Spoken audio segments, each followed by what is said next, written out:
Right here! I'm just back after watching Mortal Kombat 2 in the theaters, and the first thought that comes to my mind is, what a spectacular fan service. I mean, this was long overdue, because after the first Mortal Kombat movie, there have been few that could match up to the legacy of the video game franchise. This one is redemption, especially after the mixed reviews on the 2021 Mortal Kombat movie. Mortal Kombat 2 delivers on all the promises from the trailer. You get to witness the iconic duels, memorable catchphrases, and special moves, wacky comic relief, and most importantly, the true flavor of the video games. If you're looking for a special story, you might just be ordering risotto at a pizza place, because this is all about mindless entertainment and it delivers plentifully. In this video, I'll break down the movie in detail and elaborate on the eventful climax, so there will be major spoilers along the way. Join in if you want to find out why this is a worthy cinematic experience for the fans of the franchise and a must-watch on the big screen. So, I've barely settled in my seat with my popcorn and soda, and the movie starts off with a bang. From the onset, it becomes clear that the director doesn't want to waste any time to get straight into some good old-fashioned Mortal Kombat action. It's a flashback scene from Adenia, where King Jared is preparing for a battle to save his kingdom. It's a welcome sight for the fans, because we've rarely seen the beautiful realm of Adenia in cinema. However, the joy is short-lived as we learn that King Jared is the last remaining warrior, and he must win if he wants to save his kingdom. It's nice to see his subjects rallying behind him, and he offers a few words of wisdom for his young daughter Kitana. Then we have the introduction of Shao Kahn, and boy, isn't he intimidating. Kudos to Martin Ford for this special performance, and the director, Simon McQuoid, almost gives him an invincible Darth Vader vibe. His overwhelming presence, with his face covered in the iconic helmet and spiked hammer in his hands, immediately tells you that Jared isn't winning this one, and he doesn't. It's a bloody battle where Jared gets his fingers sliced off before being killed in front of his wife Sindel and daughter Kitana. It almost reminds me of the fight between the Mountain and the Viper in Game of Thrones, and after his win, Shao Kahn takes over Adenia. Queen Sindel submits before him as a defiant Kitana looks on. We're then back to the present, where Kitana is now a grown woman who has trained for 20 years to become an expert combatant. Jade is introduced as well, and she's Kitana's personal bodyguard, even though the two of them have now developed a close sisterly bond.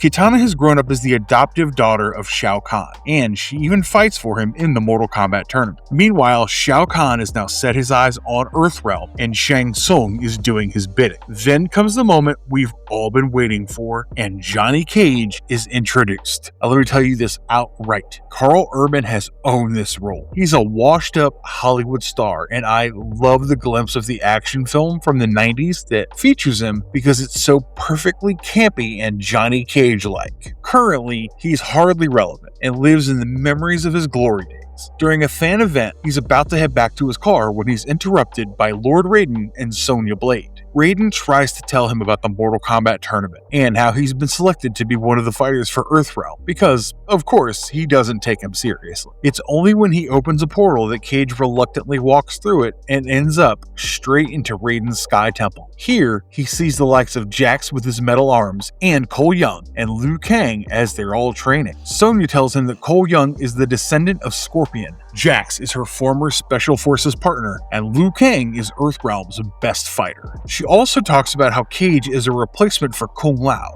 who's been murdered, but Johnny Cage is not thrilled. He's skeptical about the fact that he has no such superpowers, and his past heroics with martial arts are from a bygone era. No amount of convincing can make him stay as he demands to be sent back, even though Sonya warns him that the choice of the gods cannot be deferred, and he would be drafted into the tournament when the time comes. Raiden opens the portal for him to go back, and the next thing you know, Cage is chilling in a bar as Ed Boon serves him a few drinks. Meanwhile, the necromancer Quan Chi is at work as he resurrects someone for Shao Kahn, and it's none other than the notorious Kano. Unfortunately, he remarks that Kano's mind is so very corrupted that he can't really be brainwashed completely. I can immediately tell that the Australian actor Josh Lawson, who plays Kano, will bring a lot of comic relief because the first thing he says when he wakes up is, "Where's my eye. We're barely 15 minutes into the movie and it's time for the tournament to begin. This is something that we dearly missed in the 2021 movie.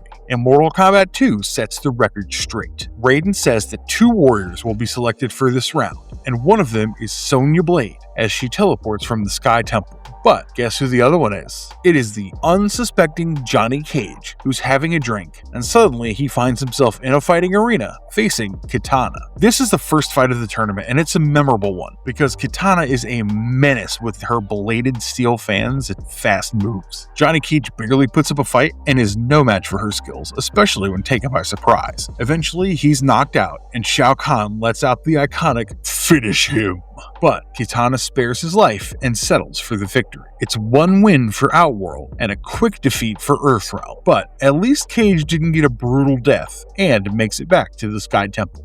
Sonya Blade, however, is a far more determined fighter. She fights Queen Sindel, and it's heartening to see Sindel execute her powerful sonic scream and almost overpower Sonya before she fights back. After pulling off some quick moves and the iconic energy projectiles from her bracelets, she's able to win this one, and it's 1-1 in the tournament so far. The fight ends in a rather graphic manner as Sindel gets impaled on spikes as Blade comes back to Raiden with a victory under her belt. One of the things I really enjoyed while watching this movie is how every serious fight sequence is followed up by some comic relief, mainly through Cage and Kano. After his resurrection, Kano keeps pursuing Quan Chi to get him eyes that can shoot a laser. The Australian accent fits his character perfectly, and he even nags Quan Chi enough to get the eyes. But the real deal about his resurrection is something else entirely. Kano had stolen Shinnok's amulet, and Quan Chi recovers it from him and takes it to Shao Kahn. Also, there's a twist in the story as Kitana visits the Sky Temple, and Johnny Cage is surprised to learn that she secretly works as an informer for Raiden as she comes with information about the amulet. She tells them that if Shao Kahn utilizes it right, he can turn into a literal god, and you can understand how high the stakes are for her here. As for Cage, he just realizes that he got his ass kicked by one of the good guys who only wanted to put up a show for her adoptive father. The next part of the movie really takes me by surprise because it happens so suddenly. Kung Lao returns in his new avatar as he now fights for Shao Kahn. He invades Raiden's Sky Temple, catching everyone off guard. His powerful bladed hat slices the throat of Raiden, and all of a sudden, the defenders of Earthrealm are left without their guide. Raiden is immobilized, not dead, but severely injured and at risk before Kung Lao slips away. Also, this is just in time for the second round, and Jax and Cole Young are summoned for the fight. I almost got my brain in a tangle, so much happens so quickly in these 5 minutes. Jax takes on Jade, and the fight sequence shows the skills of Jax as he gets the better of her, using her own staff against her. However, much like Kitana, he spares her life, even though it marks another victory for Earthrealm. Cole Young isn't so lucky as he faces the mighty Shao Kahn, and this is his moment to shine.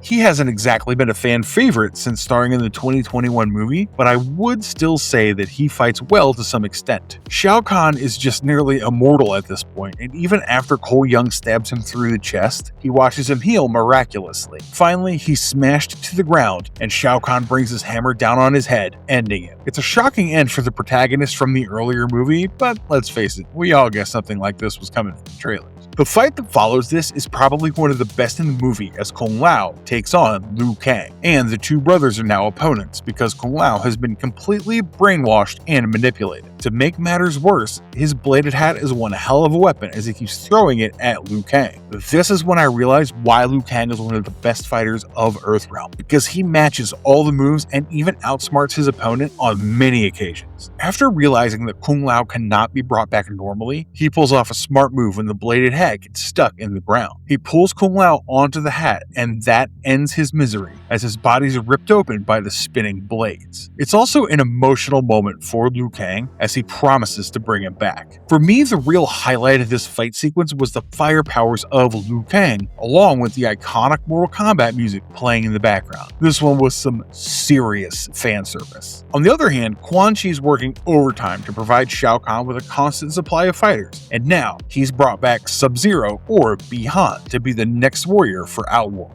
Kitana goes ahead with another risky trip to Earthrealm to inform the warriors that the only way to defeat Shao Kahn is to destroy the amulet before it's too late and impossible. The way to do this is to sneak in through a portal and move through a tunnel network that leads to Shao Kahn's palace. However, this is where the Tarkatans duel, and I can sense the arrival of Baraka a mile away. This time around, when Kitana returns after passing on the information, she's caught red-handed by Jade and gets arrested for treason. Sonya Blade, Johnny Cage, Jax, and Liu Kang all head to the tunnel mentioned by Kitana, and they come across the Tarkatans and their leader, Baraka. Liu Kang tries to convince Baraka to join them in the fight against Shao Kahn, but he doesn't agree because the warriors don't have an army to match the might of Shao Kahn. This is when Cage comes into the picture. He riles them up so much that Baraka's furious and agrees to one-on-one combat, but instead of Liu Kang, he picks Cage. As one of the less serious fights, this one's entertaining as well, with Baraka's brute force against the smart moves of Johnny Cage. He takes a beating at first, but then inspired by Sonya and reminded that he's an actor, he pulls off some of his signature kung fu and karate moves to distract Baraka enough for a final nut punch that's a solid throwback to the original. This actually impresses Baraka, and he hails the skills of Cage as a fighter and agrees to show them the way through the tunnels into the castle of Shao Kahn. Once inside the castle, they search for the amulet and they split up to cover more ground. As luck would have it, Liu Kang finds the amulet, but he must go through Shao Kahn first, and at this point, Shao Kahn's almost impossible to defeat. Nevertheless, Liu Kang puts up a good fight, and I have my jaw dropped when he unleashes his fire dragons and gets the upper hand on Shao Kahn. But the healing abilities kick in, and he's just too powerful at this point. When Jax intervenes, he gets a terrible death as Kahn rips his arms apart before stabbing him through his throat.